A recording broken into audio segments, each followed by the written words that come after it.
Hey guys, what's up? I wanted to talk to you about, Alpha Draft, fancy esports, and why I think it's fun. So, if you like following LCS and you want to, have more fun, then you can play contests, compete with others to try and win money. Baylife has not survived, but bro, Skrilla is forever. So, there's actually a change to the LCS playoff format that I think went under the radar. A lot of people didn't notice this and didn't actually mention it. And I've just seen it over the last few weeks myself when I saw the brackets drawn. And I think a lot of people still don't realize this, which is on January 13th, when LCS format was announced for this year and how it would be in spring and so on, they announced for playoffs. During playoffs, matchups will now be reseeded in the semi-final round so that the number one seed will face the lowest remaining seed and the number two seed will face the highest remaining seed. This is designed to reduce the incentive to place lower in the regular LCS season to set up for an easier run to the playoff finals. We'll also be closing a loophole so that going forward, any player who has competed in the CS playoffs, Challenger Series, will not be allowed to compete in any phase of the LCS playoffs and vice versa. So obviously the latter part is not what I'm going to address in this video. What I want to address is reseeding teams for the semi-finals, because I think this is an excellent move, and I think it's one of the best things I've seen Riot do with their LCS tournaments. I think this is fantastic for competitive integrity, for promoting the best possible playoff runs you can have, for rewarding teams for playing well in the regular split and then playing well in the playoffs as well. So, okay, first things first. Here's some examples of what's going to happen right now because of the reseeding that wouldn't otherwise. So in the EU LCS, in the first round, Fnatic is playing Vitality. So Vitality's the 3 seed, Fnatic's the 6 seed, obviously 1 and 2 seeds, G2 and H2K respectively, skip to the semi-finals. And if Fnatic beats Vitality, because Fnatic's the lowest seed in the playoffs, Fnatic will go over and play G2, the number 1 seed, because Fnatic would be the lowest team from the first round going to the second round. So even if they beat Vitality, they have to play the hardest possible semi-final match. But if Vitality wins that match, Vitality is the number 3 seed, they will be the highest possible seed coming out the first round. They will play H2K, not G2. So they will get the easier semi-final in terms of standings. Now, this has already been done before in League of Legends, and it's actually been done in other sports. So in the LPL, the Chinese top league, in the summer split of last year, they had this scenario happen for the quarterfinals, where it was based on seeding there. And as a result, we ended up with quarterfinals, which had LGD playing Snake and had Vici Gaming playing IG. Now, one of the reasons it was brought into LPL is one of the reasons why, what Riot addressed there and what will help in LCS, which is it was brought into LPL because famously in LPL, and especially in the spring split of that year, the split before, there was a degree of sandbagging, or not necessarily losing on purpose, as much as losing at certain key times strategically to position yourself to be in a position to be in a favorable bracket, a favorable first round matchup, or to just avoid the number 1 seed if they were fantastic, as EDG was for the summer split, the majority of it, and for nearly all of the spring split as well, and did 1 MSI. So you wanted to avoid a team like ADG. So basically, first things first, you don't want to finish 8th. And then beyond finishing 8th, you want to try and manipulate it so you get onto the other side of the bracket from EDG. So that means if you finish 5th, it's pretty good as well. Actually, wait, would it be 5th that's good? No, it'd be the opposite. It would be, in fact, 6th. 6th would be pretty good because you play 3 versus 6. So in this scenario, we saw LGD, who ended up in the finals, being 1 game from winning LPL Spring, fucked around and ended up with a low playoff seed, because as long as they avoided EDG's side, they knew they could still win through their bracket and potentially be a team who could make it to the final. But they were such a good team, if they hadn't have potentially fucked around, and they did in some games at the end of the split, they probably would have had a higher seeding. Maybe they would have been 4 or 5, and then they might have been on the EDG side of the bracket. So this is obviously a good thing, and LGD was a great example of it, and I think LGD is probably what prompted them to put that in place and to make the Chinese LPL less of people fucking around and winning a game and then messing around the second game, because a draw might be all that mattered in that scenario.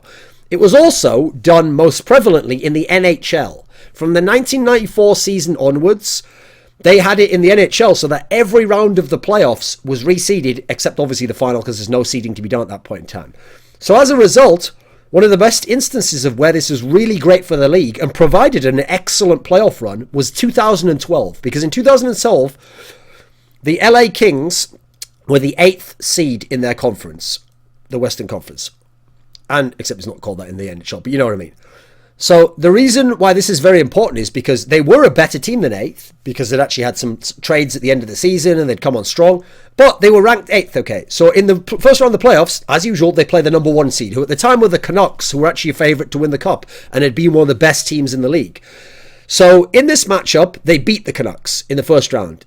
Now, as a result of the reseeding, in the second round, since seed number 2, who were the St. Louis Blues, had made it through, they played the St. Louis Blues. They were reseeded over there and had to play the number 2 seed. They beat them as well. Now, it just so happened for the conference final, again, there's no reseeding there because there's only 2 teams in each conference that are making it to conference final. They actually ended up playing the number 3 seed there. And so as a result, when they beat all the seeds in their conference and then won the Cup, they ended up playing the 3 best seeded teams in their conference. And the reseeding showed that it made the worst team have to play the hardest possible route. And they did, and they won the Cup. And actually, they won it as an 8th seed in an incredible fashion. The hardest possible route, basically, you could almost take, except that the team they played in the final wasn't the best team from the Eastern Conference in terms of seeding.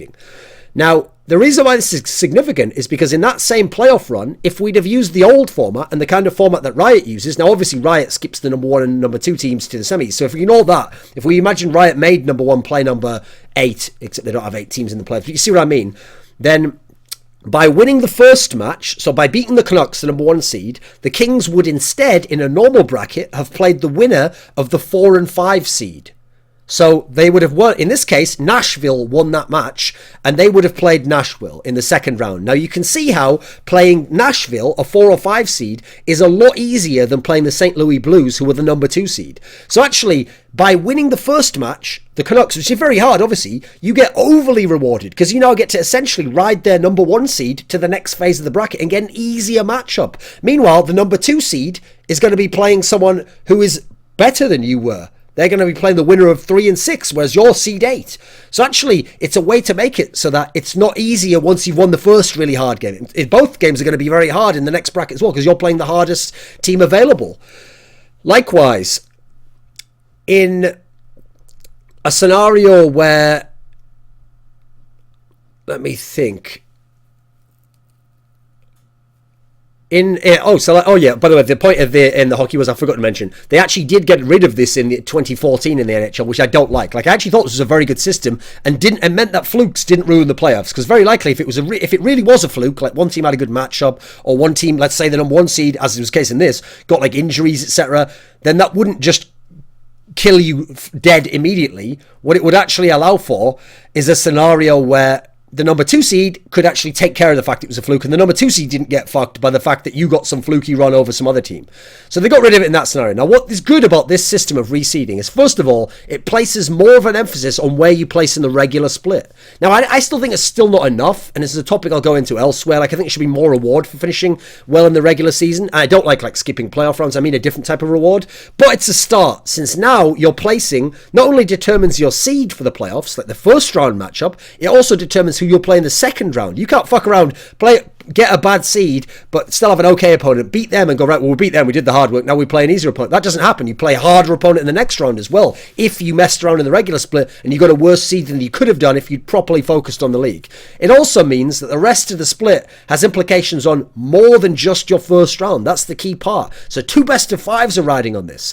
It also stops fluky results upsetting the way the league's going to go, because likewise, in this scenario, if the 6 seed beats the 3 seed, so I described that with Fnatic and Vitality, they don't then get to play the 2 seed, which they might have done otherwise. They have to play the 1 seed, because they're the worst seed in the playoffs. So again, that's a better scenario instead of getting the 2 or 3 seed in the semi-finals, which is not what we want. I mean, obviously they can't get the 3 seed because they're playing in the first round. I mean, in this particular case, in the NALCS, that means that the 3 and 6 seed is C9 and TSM. If TSM wins, TSM is the 6th seed, so they will have to play Immortals, the number 1 team, the one that no one wants to play because everyone's scared because they've only lost 1 game all split, and it was to CLG, the other team in the other semi-final, so they can't play anyone who they haven't beaten twice. CSM will have to play Immortals, but if C9 wins that game, C9's reward for having such a good split overall, being the top seed in the next round, is that they will get to play CLG over on the other side of the bracket, the number 2 seed. So, in the spring split of last year, 2015, if you remember, TIP was the 3 seed and they won their match. Now that means that in this system, Tip would have gotten to play the number 2 seed, which would have been C9. So Tip would have got to play C9 instead of having to play TSM, who they ended up playing and losing to, and TSM won the split. So we might have seen Tip in the finals as a result. Instead, we saw C9 versus Team Liquid, where C9 narrowly beat Team Liquid and were down 0-2. So you see how it could have changed the implications of what happened there. And here's what's important. It also means that if 2 upsets happen, let's say both of the teams in the first rounds of the playoffs upset, so the 5 seed beats the 4 seed and the 6 seed beats the 3 seed. So in the LCS, TSM beats C9 in this hypothetical world, and we're going to have NRG beat Liquid. In that scenario, here's the key thing.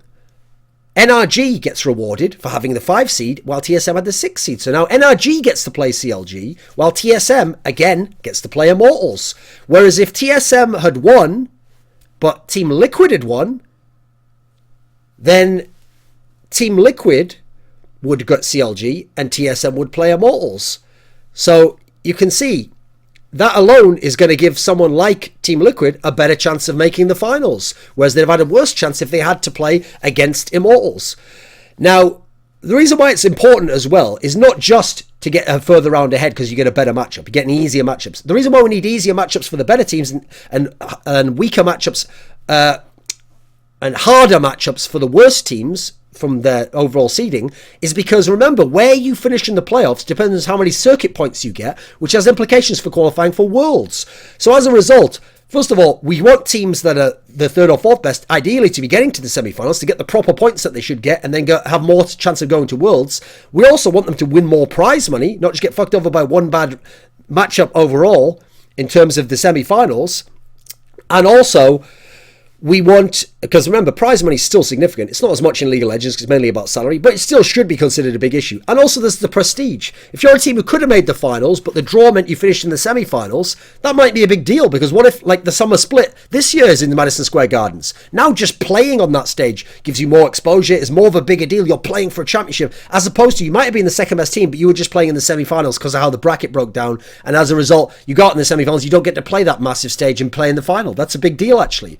So also, as a last point, as they mentioned, and as I put on the LPL example, this stops teams who are in a scenario where they go, okay, we're not on the side of the bracket that Immortals in, but from the last couple of weeks, we can afford to tactically lose these teams to either get a better first round matchup, so we'll certainly get the semi-finals, or avoid Immortals on that semi-final and get a better chance through the other route. We don't ever want teams losing games to manipulate where they are in the bracket. This way, in this system, you essentially will never manipulate games unless there was something crazy happened, which is very, very unlikely, like the number 2 seed was considered better by the actual teams despite placing with a worse overall ranking in the league than the number 1 seed, and secretly they all knew it behind the scenes and then wanted to manipulate to get the 2 seed. Even then, though, that's very unlikely to happen, and that's so complicated I don't think teams could properly manipulate to get to that. So in general, this is going to make the split more important, and you're never going to have to worry about people throwing or people trying to get a specific placing. Because, for example, there was a match where I said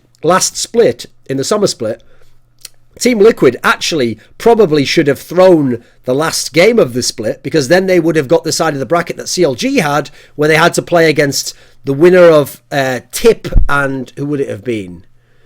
Fucking hell, who would it be? Tip and Dignitas? Yeah, they would have got the winner of Tip and Dignitas. And since Tip had Zhao Weizhao taken out, they were a much worse team, and that side of the bracket was almost like a free run into the finals, because you were probably going to beat Tip, who didn't have Zhao Weizhao. Whereas instead, Team Liquid won the tiebreaker at the end of the split, and as a result had to go on the other side of the bracket, where they were going to play the winner of TSM Gravity, and they had to play TSM, and TSM beat them. So actually, Liquid could have been in the final and probably qualified for Worlds. I can't remember how the circuit points worked out there, if they hadn't have won a game. So that's not a good scenario. This takes care of that. And so I think for competitive integrity and for having better playoff brackets where an upset doesn't fuck everything over, I think this is a much better situation. And I really like this. And I've got to say bravo to Riot for implementing this, because this is actually something where in a number of esports we don't have this. We don't have this in CSGO when we get to the bracket stage. Actually, we don't have a full system like that where it's a league, but in theory, upsets can fuck up the semi-finals in that same way, in that they wouldn't overall in this system. So I love this system. I think it makes it harder. I think it makes it more prestigious to win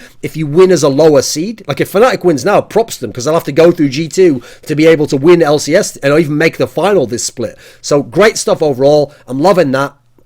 And as a result, I can't wait to see how it plays out actually in the LCS, and I wish LPL etc. hadn't dropped it, because actually LPL seems to have dropped that system now, and as a result LCS is the only system as far as I know that's using it now, and I think it's the best system we've seen.